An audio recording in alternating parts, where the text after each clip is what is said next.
왜 이렇게 많은 엘리트들이 비트코인에 열광을 하는가, 그런 얘기가 많다가 아니라 그냥 팩트입니다. 팩트, 사실입니다. 뭐 이코노미스트, IMF, OECD 할 것 없이 경고를 계속 날립니다, 한국에. 안녕하세요, 캔넨의 스피치 구독자 여러분. 또 뵙게 됐습니다. 저번에 나와서 제가 열심히 했는데 어떤지 모르겠습니다. 하여간 최선을 다해서 오늘도 제가 알고 있는 것 여러분들한테 잘 전달될 수 있도록 말씀드려 보겠습니다. 감사합니다. 우리 구독자분들도 다 많이 보도나 유튜브를 보셔서 아시겠지만, 제 개인적인 소견을 말씀드리면 그런 얘기가 많다가 아니라 그냥 팩트입니다. 팩트, 사실입니다. IMF 때 가계부채 비율하고 기업부채 비율을 좀 말씀드리면, 조금 부채 비율이 많은 데가 한보미도 유명했잖아요. 제가 한 350%, 400% 됐어요. 평균으로 할 때 103%였습니다.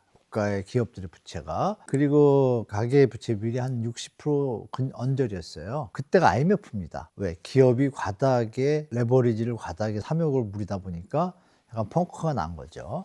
그래서 일시적으로 유동성이 급감하다 보니까 우리가 어떤 경제 펀더멘탈이나 금융 어떤 경쟁이 약하다 보니까, 그때만 해도 여러분 믿거나 말거나 말씀드리면 대한민국에는요, 건물값을 정확하게 계산할 줄 아는 사람이 하나도 없었습니다. 대한민국이 1950년에 전쟁 났잖아요. 불과 전쟁 53년에 끝났고 정신 차리고 시작한 게 60년인데 30년 동안 생각해보세요. 역사적으로 무슨 금융의 역사가 있겠어요, 그죠? 그런 상황에서 미국 자본이나 헤지펀드들이 볼 때 잘 발전하는 나라니까 타겟이 된 것도 있습니다. 중요한 건 팩트만 봅시다, 우리 여러분. 지금의 지표를 말씀드릴게요. 재작년부터, 엄밀히는 2021년도 부동산 꼭지 갔을 때 2021년도에 한은에서 보고서를 냅니다. 저는 그거를 6번 본 것 같아요. 상반기, 하반기 내는데요. 보고 제가 충격을 받았기 때문에 그때부터 제가 좀 방송에서 많이 말씀을 드렸는데, 금융 취약성 지수라는 게 있습니다.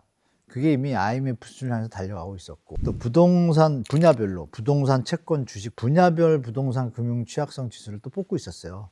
이걸 어떻게 뽑나 봤더니, 제가 한은에 짧게 강의도 하고 이제 아시는 분이 있으니까 어떻게 뽑는지 좀 여쭤봤더니, 석박사급 한 30여 분이 1년 매번 체크해가지고 데이터 합쳐가지고 지수를 만든 거예요. 정확도가 높죠. 예전 거는 이제 과거 데이터를 백업해서 지수를 만들었고, 그게 너무 안 좋아가지고, 특히 말씀드린 부동산, 채권, 주식에서 취약성 지수의 수치가 0에서 100까지 밖에 없어요. 100이면 끝난 거예요. 근데 2020년도 말에 그게 100을 찍었습니다. 그래서 그때부터 제가 놀란 겁니다. 왜 이거를 보도들을 안 하지? 그래서 방송에 나와서 많이 말씀을 드렸어요. 그때 이제 다른 요인들도 체크할 때, 그때 이미 가계부채가 100%를 넘어서기 시작했습니다. 그리고 기업 부채도 마찬가지고. 여러분, IMF 터지기 전에도요, 한 달 전만 해도 대한민국 문제 없다 그랬습니다. 정부가 결국 국제통화기금 IMF에 구제 금융을 신청하기로 했습니다. 그리고 터진 겁니다.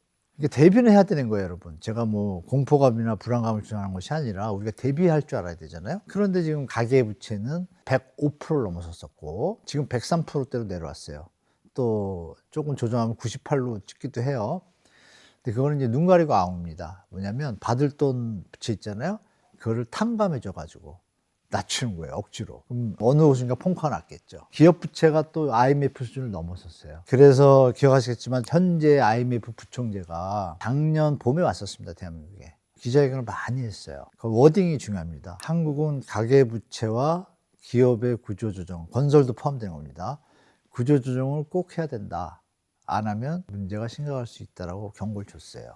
그런 경고들이 2021년도 아까 제가 말씀드린 그 수치가 나오면서 보도 많이 보셨을 거예요. 이코노미스트, IMF, OECD 할 것 없이 경고를 계속 날립니다, 한국에. 부채 그만하라고. 그리고 이미 BIS 국제결제은행에서요, 보고서가 이미 나와 있었어요. 가계부채가 100을 넘으면 경제가 꺾인다. 소비 둔화가 꺾이기 시작하고 부작용이 생기기 시작한다. 그 가이드는 80이었고, 80에서 조심해라는데 이미 훌쩍 넘었죠. 100이 되니까 여기서부터 이미 마이너스 현상이 벌어지는 게 보고서에 있어요. 그래서 지금 소비 감소해서 이렇게 치는 거예요.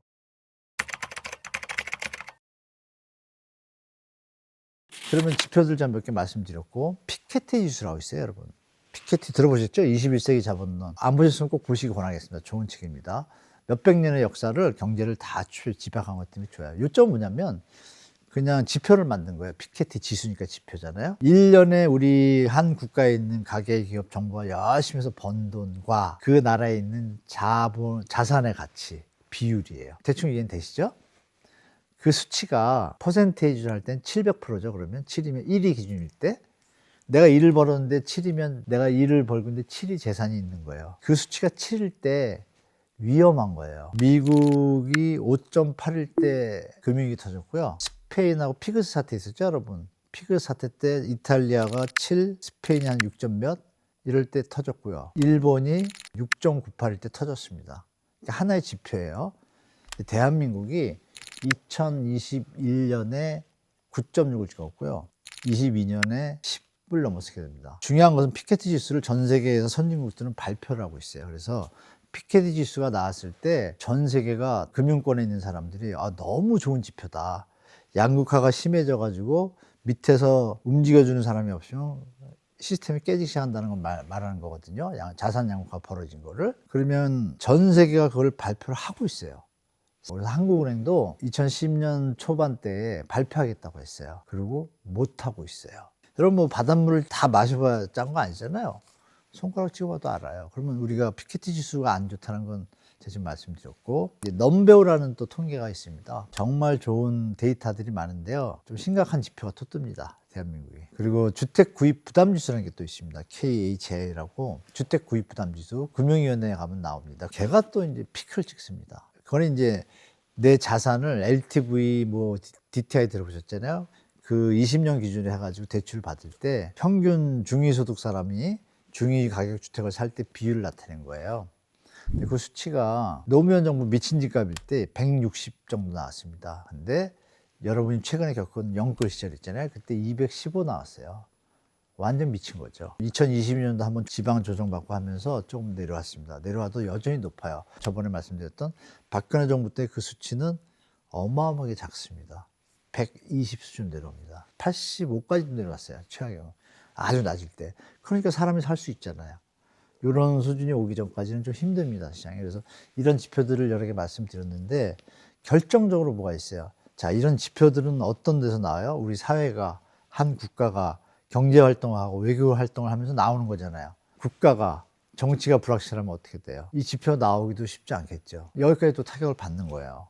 경제에도 또 펀더멘탈을 아시겠지만 AI 시대에 전쟁을 하고 있는데 대한민국 R&D 예산을 깎았잖아요. 정말 크레이지한 정책이었죠. 이런 바람을 불 때 제가 해외 투자자예요. 그러면 이거 좀 베트남이 잘 나가는 당연한 거 아니겠어요? 미국이 안전하겠다. 그런 현상이 빚어지니까 자꾸 달러는 빠져나가니까 또 어떻게 돼요? 환율이 올라가잖아요. 환율이 올라가면 부동산의 유효 수요자, 차기 매수자들이 돈을 모아야 계속 가잖아요.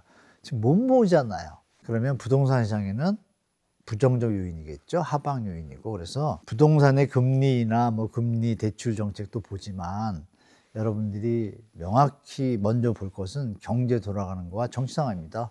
정치와 경제가 안정돼야 중장기 플랜이 나오고 플랜 속에서 예측 가능한 경제 활동이 시작되잖아요. 지금은 다들 각자 도생 분위기잖아요.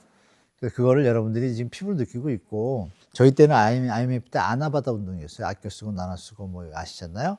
요즘 젊은이들도 뭐 새로운 운동이 시작된 걸로 알아요. 그러면 역사는 반복된다. 젊은이들이 저희 시대보다 빠르잖아요. MZ세대 분들은 이 통신력이 뛰어나니까. 그러면 벌써 그 현상이 나타나고 있잖아요. 그러니까 뭐 IMF보다 뭐 심하다, 마다 뭐 이런 거 굳이 늘어놓지 않아도 여러 지표들이 모든 상황을 말해주고 있다. 더 많은 지표들이 있지만 나열하기에 제가 좀 쑥스러울 정도라서 여기까지만 해도 여러분들은 이해하실 겁니다. 다만 이게 끝이 아닙니다. 우리는 언제든지 일어났습니다. 전혀 생명의 제한 없습니다. 희망을 가지시고 이 위기가 올 수 있다는 시나리오에 대비하는 어떤 리스크 헤지, 그것만 잘 하시면 괜찮을 것 같습니다. 여러분 환율에 대해서 뭐 고정환율, 변동환율 들어보셨을 거예요. 전 세계에서 변동환율을 쓰는 나라가 한 39개국 됩니다. 나머지는 쓰려고 해도 안 됩니다. 경제 펀더멘탈이 안 돼서. 근데 우리는 이미 경제 10위권의 수준으로 왔기 때문에 국제결제은행에서 놀아야 돼요. 그러니까 뭐 축구로 말하면 프리미어리그에서 놀아야 되는 상황이에요. 그럼 룰을 따라야죠. 프리미어리그 팀을 볼 때 어느 팀이 선수 보강이 잘 안 되고 찌그러지면 어떻게 돼요? 조금 질 것 같잖아요. 그런 것처럼 어느 나라가 경제가 불안하고 불확실하고 막 이러면 경제가 좋아질 것 같아요? 거기랑 고려하고 싶지 않잖아요. 그럼 여기 돈이 필요 없잖아요. 이쪽 돈은 좋아. 그럼 이쪽 돈을 살려는 사람들이 많아. 전 세계 많은 국가가 있는데 많은 국가들이 이쪽에 쏠린다 그러면 이쪽은 외면받잖아요. 그러면 당연히 달러가 저쪽으로 옮길 거 아니에요. 그럼 달러가 없다는 얘기는 뭐예요? 현재 전 세계 국가의 대부분은 기축통화인 달러를 국제무역통화로 쓰잖아요. 그럼 달러는 항상 보유가 있어야 되는 거예요. 어느 정도 무역 결제되고 이런 어떤 외채나 이런 신용에 대해서 어떤 유동성을 충분히 가지고 있어야죠. 그런 부분에서 지금 이어지는 한국의 내수 부진과 부동산 거품으로 인한 어떤 부담 이런 것들이 노출되기 시작했잖아요. 뭐 법정 관리 들어가고 금호건설이 이상하게 나오고 아니 땐 굴뚝에 연기가 날까요? 10년 동안 여러분들이 못 겪어보던 일들이 벌어지잖아요. 근데 그런 것들에 대해서 해외에서 좀 이상하다 판단했겠죠. 여기서 미리 말씀 올리면 환율위험관리센터라고 있습니다. 한국무역공사에서 운영하는데요. 여러 가지 해외에서 바라보는 한국에 대한 경제 펀더멘털에 대한 시각을 체크해요. 작년 12월 4일 날 발표된 보고서가 하나 있습니다. 그게 뭐냐면 해외와 국내 은행들이 바라보는 올해죠. 2025년도 환율 밴딩 수준. 거기서 어떻게 나왔냐면 국내 메이저들은 1,350원에서 1,390원, 어떤 데는 1,400원. 이 정도 잡아놨어요. 이미 1,400원에서 놀고 있는 거예요. 그런데 해외 은행들은 1,390원에서 출발해서 1,450원대로 잡아놨어요. 이미 여러분 펀더멘탈이 약해졌다고 여기에서 보는 거예요. 갭 투자하시는 분들만 모르시는 것 같아요. 조금 자산 관리 하셔야 됩니다. 그러면 그 환율에 대해서 갑자기 국민연금 얘기가 나옵니다. 뜬금없이. 그럼 우리 외환보유가 그렇게 많다 그러는데 갑자기 왜 국민연금을 쓰죠? 외환보유가 갖고 있는 돈이라는 건 여러분 자산이잖아요. 자산은 뭐로 이어졌어요? 자본과 부채잖아요. 근데 거기서 단기 채무가 반 이상인데 빚져서 가져온 달러가 반이에요. 그러면 이거 조금 조심해야죠. 근데 그 와중에 요 2, 3년 사이에 한 500억 달러 빠졌잖아요. 4,600억 막 하다가 불과 2, 3년 사이에 4,100억 됐단 말이에요. 그 2, 3년 지나면 3,500억 되는데 좀 흐름이 이상하잖아요. 근데 그 와중에 환율이 급등하고 이러다 보니까 이게 문제가 되면 어떻게 돼요? 그럼 달러로 계산하다 보면 이게 좀 또 변동이 되잖아요. 이 리스크가 자꾸 높아지니까 여기서 여러분 하나 알 거는 중국도 봐야 돼요. 중국하고 한국 원화하고 커플링 현상이 있습니다. 역대 중국이 무역 개방 후에 좀 뜨고 나서 해외에서 볼 때는 어떨까요, 여러분? 우리가 중국하고도 무역량이 많잖아요. 중국이 깔아앉으면 우리도 무역량이 더 주니까 깔아낼 거라고 보이잖아요. 그러니까 커플 영상 비율이 거의 95% 이상입니다. 위안화가 다운되면 우리 다운돼요. 그러니까 그것까지 감안하면 지금 시작됐잖아요. 그러니까 환율이 쉽게 진정되기 어려운 걸 미리 정부는 알았겠죠? 그러면 여기 있는 거 막 쓰다 보면 4,600이 갑자기 3,600 되면 느낌 안 좋잖아요. 근데 그 전에 이미 벌써 한 번 했어요. 외평채 기금이라고 어려울 때 이렇게 쓸 돈을 갖다 미리 다 땡겼었어요. 없는 거예요. 환율을 방어할 어떤 금융 정책이 없다 보니까 국민연금에 손을 내민 거죠. 그럼 국민연금 입장에서 환율이 얼마가 될지 모르잖아요. 국민연금은 여러분 2차원적으로 바라봐야 돼요. 국가에 소속된 기관이지만 거기에 계신 분들은 국가는 생각 안 해요. 우리 국민들의 노후연금만 생각해. 열심히 이 자산을 키워서 우리 국민연금이 지금 고갈 뭐 이런 얘기 나오잖아요. 수익률을 높이려고 최선을 다해요. 가끔 가시다 보세요. 연금공단 가시면 밟는 게 불평이 많아요. 애 많이 쓰고 계십니다. 근데 그분들은 달러를 사가지고 투자를 할 거 아니에요. 살 때 달러로 환전해서. 달러를 산다는 건 뭐예요? 달러가 공급이 모자르게 되니까 당연히 환율은 낮아지잖아요.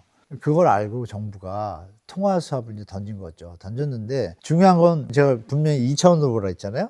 국가 영광된 것 같지만 국민연금이 손실되면 안 되잖아요. 국민연금을 위해서 애를 쓰는데 제가 국민연금 직원이에요. 이거를 달러로 샀어요. 여러분 환율이 올라가면 이걸 나중에 찾아올 때 더 돈이 불죠. 국민한테 줄 돈이 많죠. 국가가 상관없이 생각하면 잘하고 있던 건데 갑자기 우리한테 사니까 어떻게 돼요? 그럼 환율이 수합을 맺는 건 나중에 미리 약정한 거잖아요. 그 베이스를. 그러면 환차손을 입을 수도 있거든요. 어쩌면. 뭐 역으로 이제 정부는 환차 이익을 얻을 수 있다 그래요. 두 개가 공존해요. 그러면 국민연금 입장에서 굳이 그 리스크를 감수해야 돼요. 환차손, 환차익을 생각하면서 그쪽을 해야 돼요. 아니면 안전하게 가는 게 모랄 해저드가 있다라고 저도 비판하는 입장이고 정부 관계자들은 비판 안 해요. 근데 이제 경제를 조금 아시는 분들은 다 비판하는데 그러면 손해를 보면 연금 줄 돈이 모자라지는 거잖아요. 그게 500억 달러였다가 갑자기 650억 달러로 늘리고 그래서 이 부분은 좀 강하게 말씀드리면 기득권 카르텔 특히 기재부 모피아라고 많이 들어보셨을 거예요. 이 라인들이 그러니까 이런 정보를 알고 있으면 환율이 어떻게 움직일지 알겠죠. 그럼 사돈의 팔촌한테 시켜가지고 뭐 하겠죠? 뭐 이런 시나리오들이 아주 많습니다, 대한민국에. 제가 볼 때 환율 폭등을 막으려고 국민연금을 쓴다? 정상적으로는 어떻게 해야 될까요, 여러분? 그냥 경제 펀더멘탈이 좋아지고 알맞는 금리를 하면 그렇게까지 올라갈 일이 없죠. 근데 금리를 못 올렸잖아요, 우리가. 왜? 건설해서 살리느라고. 이런 것들이 좀 엉켰습니다, 엉켜서. 밥을 먹다가 우리가 뭐라고 표현해야 될까요? 뭐 궁합이 맞는 음식을 먹어야 되는데 맥주 먹으면서 된장 먹을 수는 없잖아요. 엉키잖아요. 배탈이 날리면 그럼 시간이 필요하겠죠. 좀 그 시간이 이제 시작될 수 있다라는 걸 염두에 두시고, 우리 국가 경제에서 수출이 좀 좋아지면 좋은데 또 트럼프 이 악동이라도 되는지 모르겠네요. 악동 대통령이 나오셔가지고 또 머리 아프게 하고 있지 않습니까? 특히 2030분들은 처음 겪는 경제 뭐 침체, 위기, 둔화 이런 시나리오를 자꾸 접하는 거예요.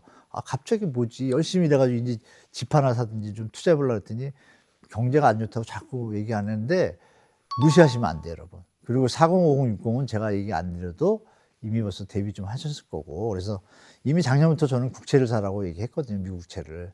미국채 이자 4.5% 나오잖아요. 우리나라 은행 3%인데 이자 소득세 빼면 몇 프로? 2.7%예요. 이런 어떤 자산 관리가 좀 필요한 때다. 그래서 환율 폭등 문제가 개인의 자산 관리에도 영향을 미친다. 그래서 국가가 금융정책과 경제정책을 잘해야 됩니다. 어느 한편에 서서 치우친 정책을 피다 보면 결국 이렇게 부작용이 나오거든요. 그럼에도 불구하고 대한민국의 유전자는 좋습니다. 아시죠, 여러분? 그래서 너무 걱정하지 마시고 이 또한 지나가리라. 그 동안에 우리가 자신의 자산 관리라는 것들을 잘하시라고 좀 말씀드리겠습니다. 우리 2030 분들은 참 요새 좀 혼동스러우실 거예요. 열심히 중고등학교 때 대학을 거치시면서 열심히 일해서 돈을 모으면 되고, 아, 투자라는 건 필수구나, 자본주의 시대, 이 정도까지는 다 캐치하고 오셨고, 근데 갑자기 부동산이 막 난리가 난 거예요. 부동산을 안 하면 바본가 하는 약간의 이상한 사회 분위기를 조장하고, 근데 알고 보면 그렇게 해서 돈 번 친구들은 10%밖에 안 되거든요. 10%가 부동산 시장을 왜곡시키고, 근데 그분들도 욕할 수 없어요. 정부가 판을 깔아줬잖아요. 제가 그래서 젊은 분들한테 가끔 이제 좀 미안한 마음을 갖고 있다는 게 그 얘기인데요. 이제 좀 깨닫기 시작한 것 같아요. 기성세대들도 조금 변하고 있는 건 제가 느끼고 있는데, 그럼 2030 분들은 자, 태어나가지고 열심히 일해서 우리 모딜리아니 그 교수님 말씀한 것처럼 생애 주기설이 있잖아요. 젊을 때 벌어가지고 미래 예측이 가능해야 되는데 지금 약간 좀 안 보이시는 분들이 많을 거예요. 대기업 다니는 친구들 빼고. 정상적으로라면 내가 일해서 번 돈을 가지고 쓰고 모아서 어느 적정 시기, 뭐 결혼 연령이라든지 내가 좀 자본도 축적되고 자의 공간을 갖고 있는 삶의 어떤 라이프를 지키려면 주택가격에 알맞아야 되고 이렇게 예측 가능해야 되잖아요. 근데 지금 그게 없어졌으니까. 그리고 돌아다니는 얘기 뭐예요? 비트코인 얘기하고 갑자기 채권 쪽이 나오기 시작하니까 또 혼동이 올 거예요. 부동산만 막 10년을 들었는데 갑자기 채권 비트코인이야. 이게 왜 빨리 느껴지냐면 여러분, 유튜브가 발전해서 그래요. 유튜브 발전 안 했으면 여러분 지금도 잘 몰라요. 있는 기득권들이 다 그거 다 해서 하고 여러분들은 잘 모르고 삥 뜯긴다는 표현이 적절한지 모르겠습니다. 5060 분들은 무슨 말씀인지 아시죠? 여러분들은 사실 6070 특히 앉아서 돈 버셨잖아요. 열심히 일하면 대가가 있었잖아요. 결과가 있었고. 요즘 젊은이들은 그럴 수가 없어요. 그래서 여러분도 다 아시지 않습니까? 그래서 지금 2030, 40 세대한테 드릴 말씀은 이렇게 말씀을 드릴게요. 30년 뒤면 몇 살일까요? 제 나이나 저보다 어릴 거야. 아마 50, 60 되실 거예요. 60 뭐 이렇게. 여러분들은 또 저희보다 오래 사실 거예요. 그땐 제가 없겠지만 여러분이 60 됐을 때 한국의 부동산 시장을 한번 생각해 보실까요? 그때가 저출생의 끝바닥이에요. 그럼 그때까지 특별한 모멘텀이 없으면 주택은 남아들겠죠, 일본처럼. 이런 근 롱텀을 생각하시면 좀 마음 편하실 거고, 그렇다면 자본주의 시대에 투자, 물가 상승률을 상회할 수 있는 투자 대상은 뭐예요? 조금 덜 먹으려 조금 피해를 보는 것 같지만 예금은 복리가 있잖아요. 주식은 배당주. 배당주라고 들어보셨을 거예요. 우리가 금융 후진국이라는 얘기 많이 들으시잖아요. 해외는 배당률이 높아요. 은행이자도 높아요. 그래서 주식을 많이 하는 거예요. 근데 우리나라 어때요? 옥스퍼드대 영어사전으로 나왔지만 미국 애들은 뭐 재벌 이렇게 부르더라고요. 이 재벌의 어떤 이 단어에 나올 정도니까 우리 저 일반 민초들이 이렇게 주식을 다 사서 회사가 잘 크면 물적 분할해서 딱 떼가요. 껍데기 남기고. 그래서 외국에서 보니까 이게 뭐지? 재벌들이 갖고 노네? 회사가 잘 되면 지들 앞으로 다 땡겨가고 이상한 짓거리네. 아, 얘들은 못 믿겠다. 주가 조작을 해도 감옥을 안 가네. 야, 이거 못 믿겠다, 얘네 경제는. 그러니까 한국 주식이 저평가되잖아요. 이런 부분에서 배당을 갖다 외국은 많이 줘요. 왜? 투명하고, 그리고 이런 물적 분야 이런 부분에 대해서 좀 제재가 심하고 함부로 못하게 소액주주한테 피해가 안 가게. 그러면 여러분 주위에서 주식에서 돈 버는 사람 별로 없죠? 왜 그럴까요? 여러분이 다 키워놓으면 엄한 놈들이 다 가져가서 그래요. 그럼 제도를 바꿔야 되잖아요. 이런 부분이 지금 애를 쓰고 있단 말이에요. 그러면 여기서 중요한 거 여러분들이 소리를 내야 돼요. 여러분들이 여러분들의 자산을 늘릴 수 있는 기회를 만들 수 있게 법이나 이런 것들이 완비가 돼야 할 수 있잖아요. 맨날 그냥 모르고 정치는 남의 일이라 이러지 마시고 여러분의 자산을 늘리고 지키는 일은 정치하는 사람들이 여러분의 눈치를 보고 여러분들이 돈을 모을 수 있고 대출 이자가 적게 나고 이런 정책을 하게끔 얘기를 해야 되는 거예요. 그래야 움직입니다. 편의점에서 살 수 있는 건 채권을 저는 그냥 권해드려요. 채권은 나라가 망하기 전까지는 제일 안전한 상품이거든요. 채권 수익률은 물가 상승률은 어느 정도 담보예요. 많이는 못 벌지만. 그러면 이렇게 부동산이 좀 시나리오가 여러 가지가 있어서 헷갈릴 때는 채권을 하는 게 정상적이에요. 그림 보시면 제가 그림 하나 올릴게요. 보세요. 갑자기 채권 사신 분이 많죠? 2020년도부터. 이분들 누구예요?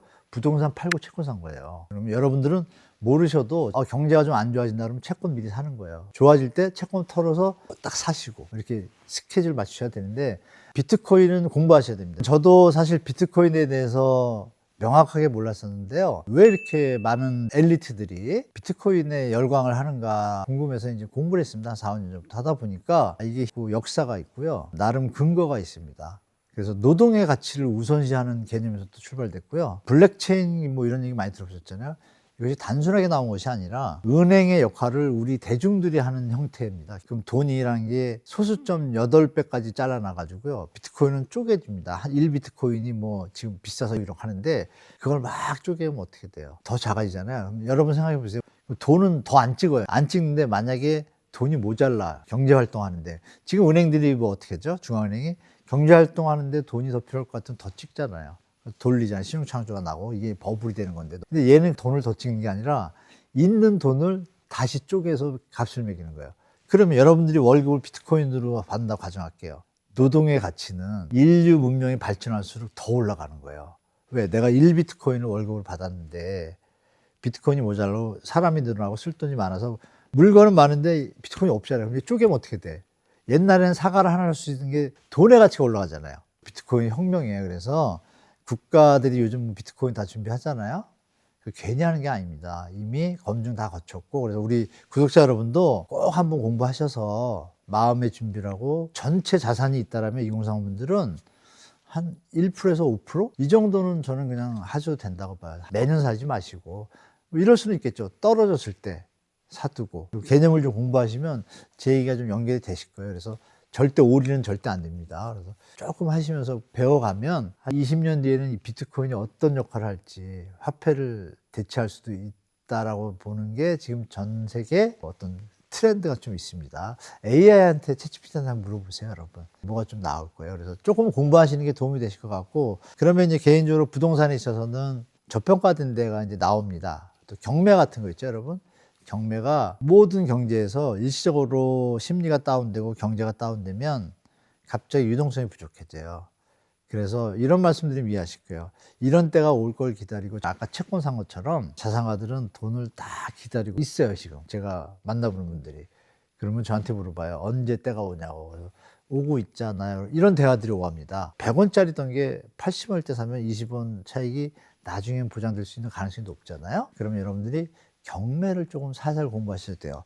이런 얘기 들으면 선진국에서는요, 경매를 은행 창구에서 팝니다. 뭐 이런 걸 우리가 너무 국뽕이라 그러나요? 국뽕에 취하지 마시고 시야를 좀 넓히셔가지고 경제를 모르시면 좀 뒤처질 수가 있어요. 경제가 그렇게 어렵지 않습니다. 왜 어렵지 않냐?